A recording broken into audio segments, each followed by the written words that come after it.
My name is Amy Collins, and I am here for Free Advice Friday. And I'm here to answer your questions for however long you want to ask them. I am so looking forward to hanging out with you every Friday. It's one of the best parts of my week. I am here every Friday morning, 10 a.m. Eastern, which is 7 a.m. Pacific, I just realized. But sorry, guys. I do this also so the UK folks can also join in. I see that Wendy and a couple people are here, and it's wonderful to see you. I am here to answer your questions. There was only 2 questions in the queue this morning from my email box. I want to remind you guys that if you want to email me questions ahead of time, you can do that simply by emailing me at amy@newshelves. Amy, A-M-Y, at newshelves.com. That will get the questions to me. I don't actually check that email address, but I have a lovely associate. Her name is Anna, who does. And any emails that come in through there, she gets to me right away so that I can answer them if they're for me. All right, let's see. Well, we've got questions already going, and the chat box is already alive. You guys are amazing. Let's see, we've got go. Linda likes it when I go, bum, bum, bum. Yeah, well, no. I am also very happy to announce that we have started up the transcriptions again. All of the questions that I answer every week now are being transcribed and edited by a fantastic woman named Lisa Allen. I adore her. She does terrific work. If anyone's looking for any sort of editorial or VA work, she's terrific. But Lisa is transcribing all the questions and answers for me now, and we're going to start putting them up at Free Advice Friday. And the website for Free Advice Friday is amysadvice.com. If you go to amysadvice.com, within the next few days, you're going to start seeing a huge treasure trove of questions and answers that have been asked in the past, and you can just use them as a resource. So I'm thrilled about that. But that is why I know that I go bum, bum, bum a lot, because I'm seeing it in the transcripts, and it's very embarrassing. All right. So a number of questions. Let's start with the one that was emailed me. Now, I've answered this before quite a few times, but I'm happy to answer it because the answer changes. It seems like every few weeks, everything in our industry changes. But a woman named Susan wrote me, and she is still a little confused about the difference and what you need when it comes to ebook distribution and what the choices are for your ebook. So I'd like to explain again your options. And for those of you who already know this, go get a cup of tea, get the kettle on. I'll be back in 3 minutes. But here are your ebook distribution options. There are many, but these are the ones that I really like. You can go to a service provider. I use a woman named Sumi Goswami. I also use a gentleman named Sundar from Medlar Publishing. And you can have your PDF of your finished print book. You can have the finished laid out manuscript turned into an ebook. I would recommend, unless you have a lot of experience with ebook design, you let someone else do it. It's not that expensive anymore. I don't think I've paid more than $100 for an ebook in a long time. So get your book turned into a MOBI file, which is what Amazon Kindle needs, and an EPUB file, which is what everyone else needs. Once you have those 2 files, you can distribute them in any one of a number of ways. You can choose to make your MOBI/Kindle file exclusive and the only ebook that's available in the world for at least 90 days and sign up for what's called Kindle Select. Kindle Select is a program that KDP and Amazon offer authors, where they will give them a great deal more attention and they will give their book a great deal more love if they will agree to make their ebook exclusive on Amazon for the first 90 days. You can then re-up, do it another 90 days or another 90 days. Now, I am not a huge fan of that.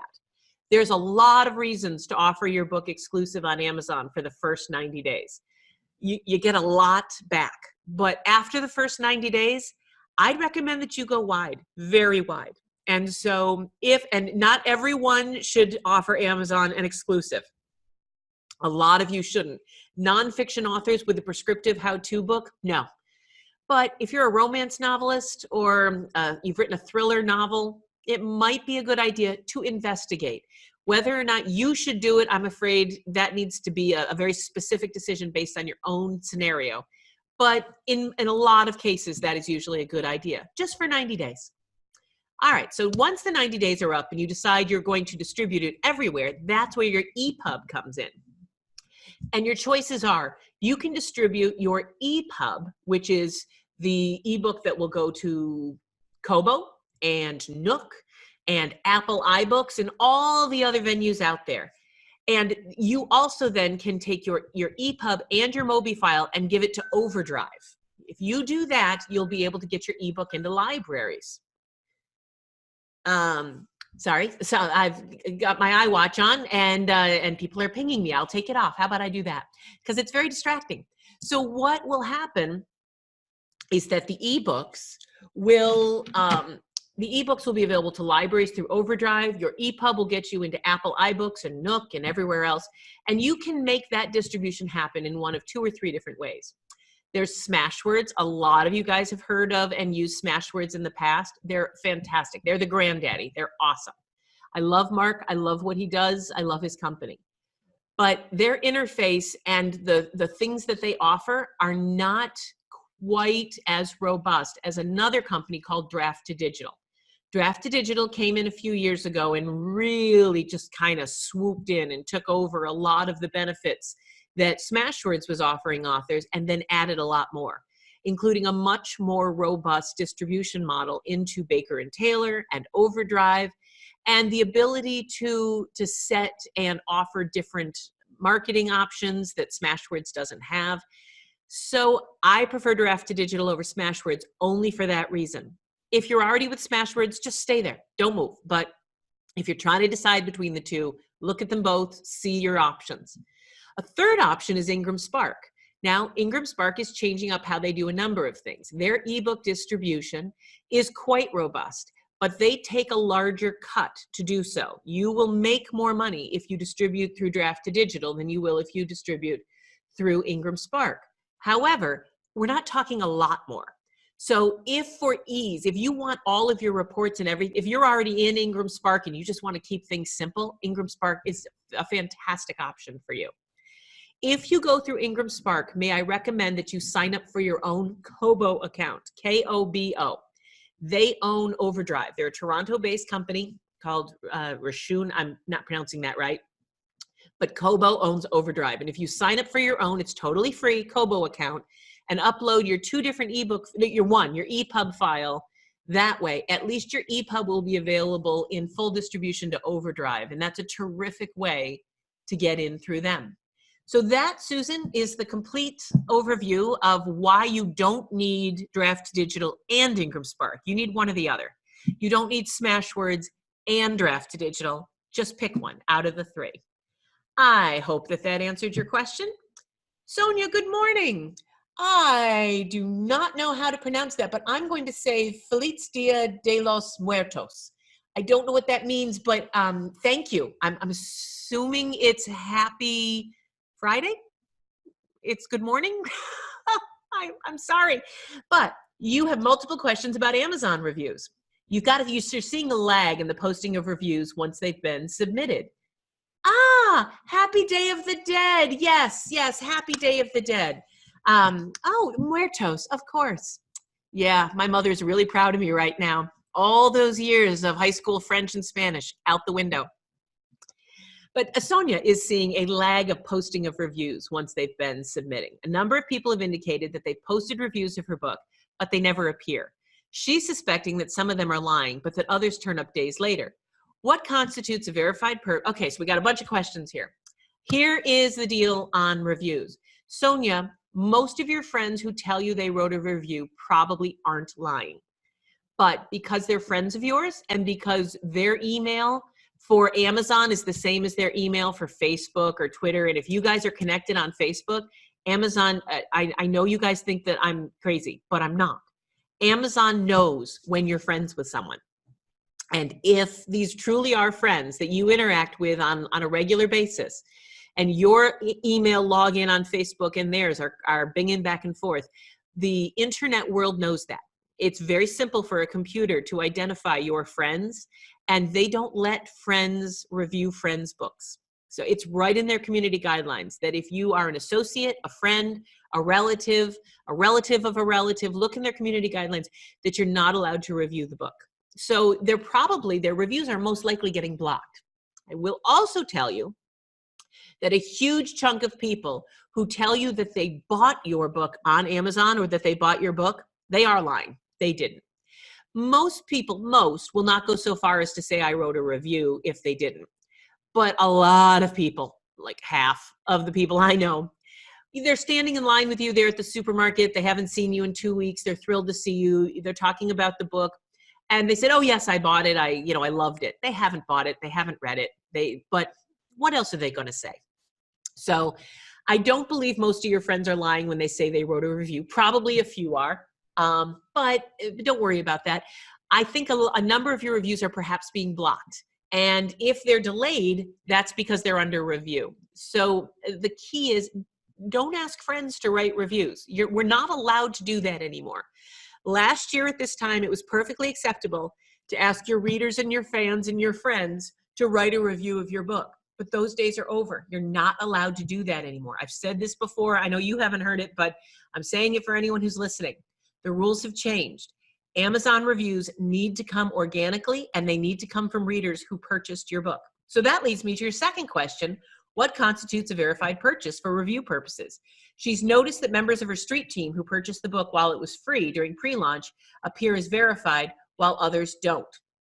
So if what I understand, Sonia, and feel free to correct me in the Q&A box if I don't understand, is some of the people who bought your book when it was free during the pre-launch period, the book was considered a verified review.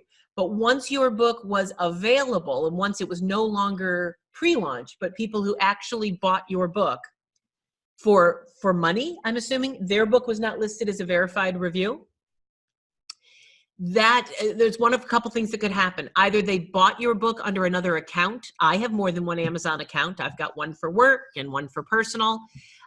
There's a chance that they bought your book under their mother's account or I'm not sure, but that doesn't usually happen. If they bought your book, Amazon will consider it a verified review. But there's a really good chance that maybe they bought it under another account. Maybe they didn't buy it. Maybe they just wrote a review without buying it. Did they get us a sample copy? But what verified purchase means is that Amazon knows that the email address, the login and password of the person who wrote the review also bought that book, that it was put into their shopping cart and actually delivered to them, either as an ebook or as a print book. One moment, guys. Sorry. My apologies. All right. So I hope that answers your question. And yes, happy Day of the Dead. Denise, good morning. It's good to see you. You're asking if we should use Bitly, which is a bit outdated, you're saying, for links to Amazon, Ingram Spark, Kobo for new books. Denise, no, I wouldn't, as a rule, use, you can, but may I ask why? What sort of aspect are you looking for? I like using buttons. Nowadays with emails, you can easily emails are so easy now to drop buttons in, the Amazon button, and if you're on your web page or if you're sending out a newsletter, I don't use Bitly links anymore or tiny URL or any of that. I drop buttons in and put the URL in. Now I want to show you guys something. I would like to share my screen because I want to talk about sharing your Amazon. Let me do this real quick. I wasn't planning on sharing my screen, so let's see what this has. Share screen 1. All right. There we go. Let me go to Amazon.com and show you something. If I go to Amazon.com right now and look up my book by title, there it is, and I click on it. Do you see this long URL up here? Do you see that? Best-selling author, attractive, all this stuff. Oh my gosh, no, that's insane. Well, all of these numbers right here, these are dates and times, and these are codes that indicate to Amazon exactly when I searched for the book and if I searched by title, which I did.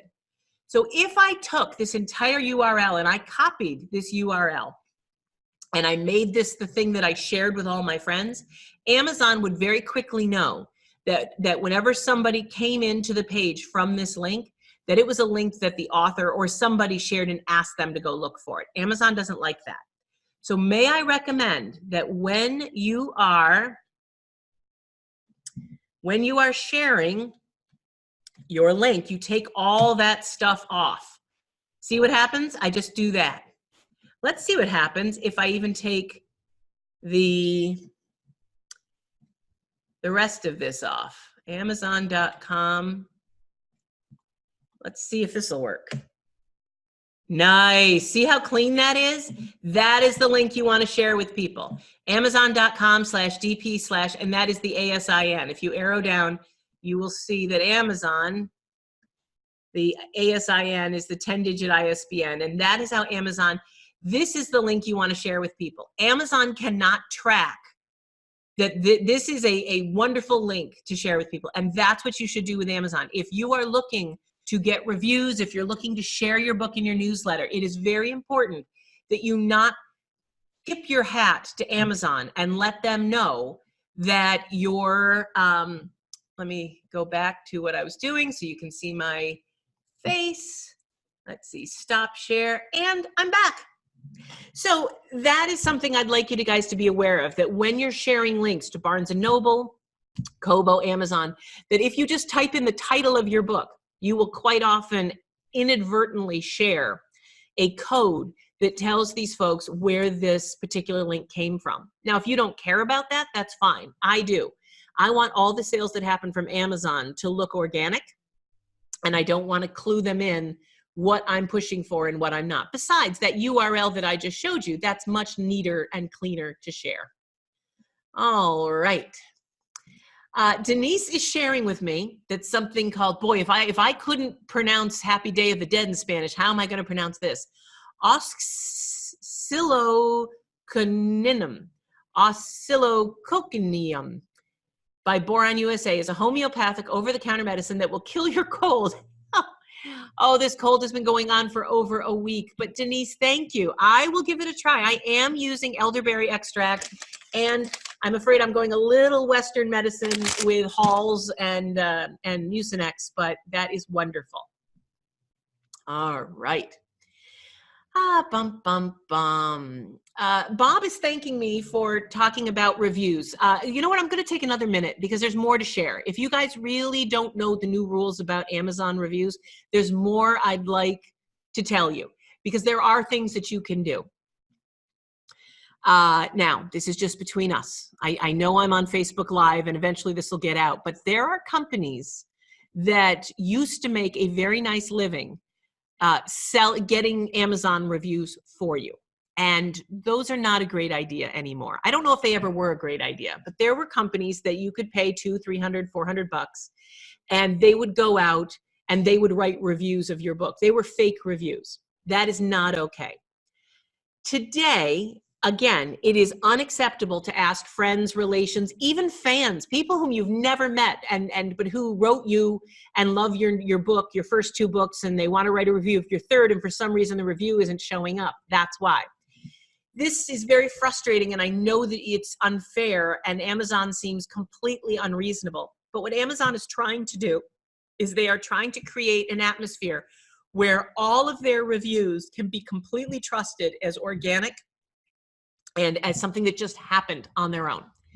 And Amazon right now is the #2 trusted brand in the world. They're the #2 trusted brand in the whole world. Their reviews, which were getting a little dicey, are now really showing people are trusting their reviews more and more.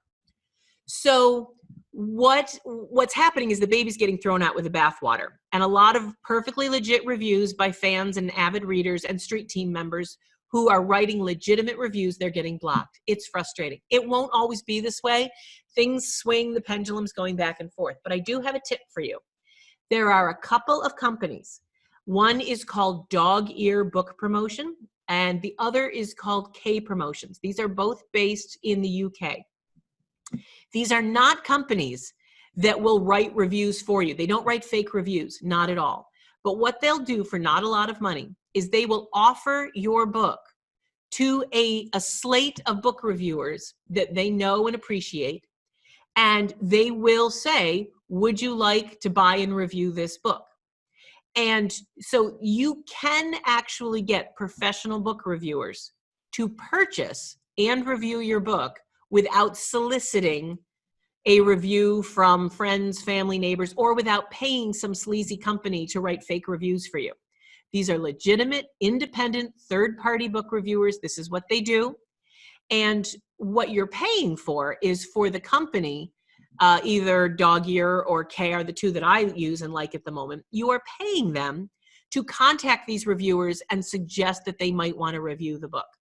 That is it. It is legitimate. They're real reviews. I have used both these companies and I like them. And I do not have the links to the websites right here off the top of my head because I didn't know I'd talk about this, but you have my promise. If you guys go to amysadvice.com by 5 o'clock tonight, I will have the links under this video. I will have a replay of this video and I will have those 2 website links sitting right under the video. I'll get it done for you.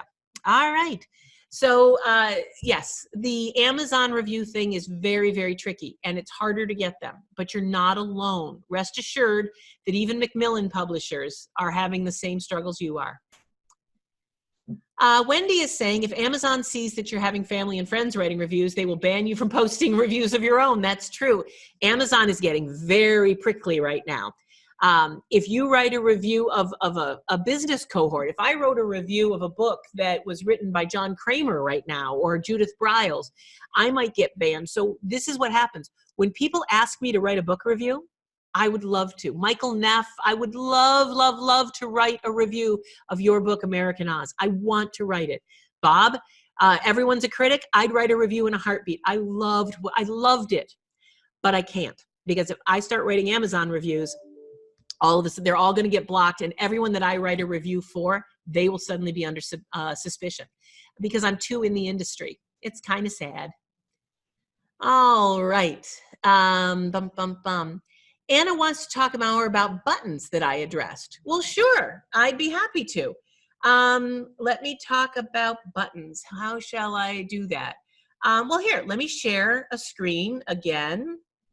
Let me show you what I mean by buttons when it comes to a website or an email. So let me go to my website. And let's say I want to link, boy, the internet's a little slow today. Sorry about that. Let's say I want to link a, my book in a couple, let me move this down, link my book in a couple of places. And I want to put links together. Do you see these big red buttons here? These are URLs. You know, these are not, what a lot of people do at this point on their website is they'll say, if you want to take this course, click here. If you want to buy this book, click here. But I don't do that. I create these buttons so that when you click on the button, it takes you to the URL. They're just prettier. That's all I mean. You click on the button and it takes you to what I want you to. You can build one of these. You can build one of these for yourself in an email or in a website. You click on a button and it takes you to the page that you want people to see. And so that is all I meant when I said to create a button. I literally mean create a button. There's button creators online for free. You can go to Google and just type in button creator. I've got a million buttons that I create on my own, but I just mean create something pretty and say, the name of your book. And just say, or create a button that's got the Amazon logo on it. You can easily create a button that's got the actual Amazon logo and says buy here from, and click here to buy from Amazon. And then the Amazon button, when they click on it, it takes them right to your page. And that's all I meant. Let's see. Wendy is asking, Wendy, you're in the chat. I'm sorry, I didn't see this question because I wasn't looking in the chat, but I'm looking now. What are some of the names of print-on-demand services available other than Ingram Spark? Okay, print-on-demand, again, is a business model. Print-on-demand is a business model that uses digital printing in combination with book distribution into different channels to get your book into the marketplace. And the biggest, best, and by far the granddaddy of them all is Ingram Spark. Also, it's powered by Lightning Source, but Ingram Spark uses digital printers plus the warehouse and fulfillment powerhouse that is distribution through Ingram Wholesaler. to create a print-on-demand system that gets you into bookstores, libraries, and Amazon if you want. But Amazon has a very robust print-on-demand system that gets you into the Amazon world called KDP. Used to be called CreateSpace. I have written an article about this. I think everyone should read it. You need both. You need Ingram Spark to get into the bookstores and the libraries, but I'd recommend that you use KDP for the Amazon world. You make so much more money on Amazon, and if half or more of your sales are coming from Amazon, you might as well use the Amazon-powered print-on-demand service to get in there because you get lots of benefits. They like people who use their system. There are a few other companies that call themselves print-on-demand, but they don't have wide distribution. What ends up happening in 9 cases out of 10, one moment, guys. Excuse me. In 9 cases out of 10, what they're doing is they're taking your file and they're putting you up in their Ingram Spark account. 95% of the time, 9.5 cases out of 10, all you're doing is you're giving a print-on-demand company your file so that they can turn around and put it through their Ingram Spark account and they end up charging you. There's no reason for that. Cut out the middleman. There are a few other print-on-demand companies, but there's lots of digital printers that offer distribution, but they can't distribute as widely into the bookstore or library market. They just can't. And they can get you into Amazon, but most likely you're going through their KDP account. So those are the two. That's it at the moment. There might be more later coming down the pike. So that's it. Oh, Alexander, no, I'm not sick of you. No, that's very funny. I'm afraid I'm just a little under the weather this morning. I really appreciate everyone's patience as I hack my way through Free Advice Friday. Wendy, I'm very glad to read this and very sad to read this. Wendy is saying that she had numerous reviews of her books removed. She knows the authors she also knows authors who've had their books unavailable for 6 months because Amazon was not liking what the author was doing for promo. Absolutely true. When I tell you, don't buy reviews, don't solicit reviews, do not do it. It is far more dangerous than it used to be. Wendy's absolutely right. I know authors whose books were blocked. I've had my books threatened to be blocked because Amazon thought I was being too aggressive in my promotion, which is hard to believe because I'm such a, wilting flower most of the time. But, I backed right off and, you can get your book made unavailable on Amazon and you don't want that. Let Amazon reviews just happen. Go after bloggers. Go after bloggers, go after book reviewers, go after newspapers, go after magazines, go after podcasters, go after influencers, go after people, other authors, get endorsements. That is what you need to be doing now. Times have changed. The world is different.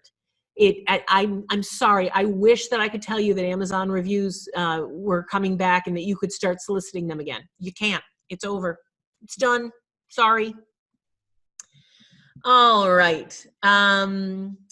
Sonia's asking regarding reviews, is it improper to give book bloggers gift copies purchased through Amazon reviews? No, it's not improper.